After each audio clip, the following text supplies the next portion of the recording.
Steel Fear, one reader described as a locked room mystery with 6,000 suspects. And it is that. It's a story about a disgraced Navy SEAL who ends up on an aircraft carrier in the middle of the Pacific Ocean stalking a serial killer. And I would add that the book was the idea of the concept of the book was inspired by real events. When I was before I was a SEAL, I was a search and rescue swimmer in helicopters and deployed on the Abraham Lincoln in around 95. And it was when the military had just integrated women into combat roles. So out of this 6,000 person crew, about 10% were women. And there was a sexual predator on the boat that they never caught. He assaulted, I think 6-7 women at different times and never caught him. So that always stuck in the back of my head. Like, how could something like this happen? And then you realize that the carrier is equipped as a warship, they don't have the resources to solve complex crime. So that was the small seed that, decade plus later turned into the concept John and I have now.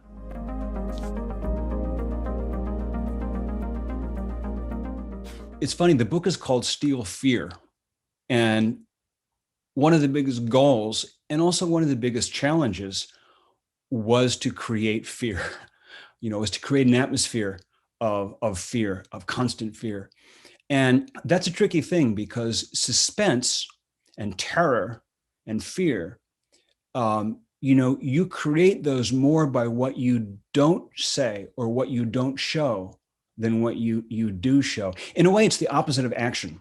Action is like, it's out there in front, you see it, it's happening. And suspense is take away all of that. So one of the ways I think that we tried to create suspense was putting up a lot of questions in the reader's mind. It's like, what does that mean? Where did that come from? What's that person even doing there? Why is Finn on this ship? What's going on? Obviously, there's this question of who's killing people. We know that's there. But that question alone isn't going to carry a whole novel. So pretty much every chapter, we're trying to feed in these holes, these gaps where the reader's going, wait, what's that? And if it works, it creates suspense. I would just add also, I think, there's plenty for us to work with on the carrier, right? It's dark, it's scary, it's water, it's middle of the ocean, there's sharks, it's just closed door environment. So there's just like plenty to kind of plant those, to John's point, plant those questions in the reader's mind and let their mind wander and play off their own fears, which, John and I wrote a book called Mastering Fear together.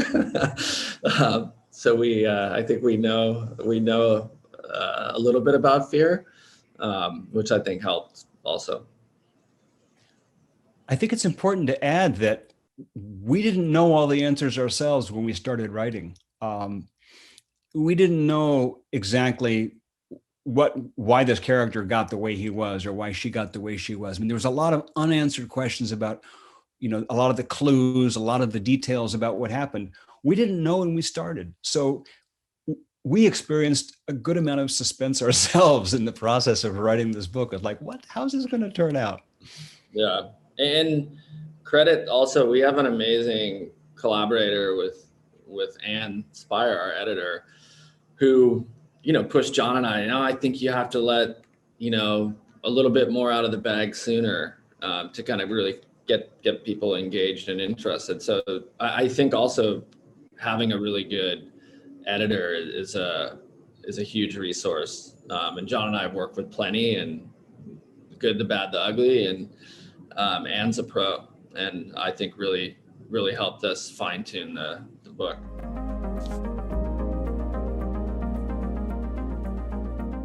Another thing I wanted to bring up that I thought that we did a really good job of was showcasing the diversity in the military with regard to, you know, gender, race, religion. And one thing, having been in the military, that I appreciate about the most was being thrown in this soup of all sorts of different characters, and that it's more about, you know, can this person do a good job? Can this person, can I rely on them? And I think, you know, we have highlighted a lot of different characters. We have extremely strong female characters in the book in leadership positions, as well as different ethnicities, and you have this mix, like I said, of gender, race, religion, and I think it really, something we've done well is highlight how this all works together, and how nobody really has a problem with it, which I think is one of the beautiful things about the military in itself, is it breaks down a lot of those, you know, preconceived notions we have, and barriers that, especially in, you know, the times we're living in today, create a lot of problems. And I think that this book goes a long way to making a statement, and showing, you know, this military world that hopefully will make the real world a little bit better place to live in.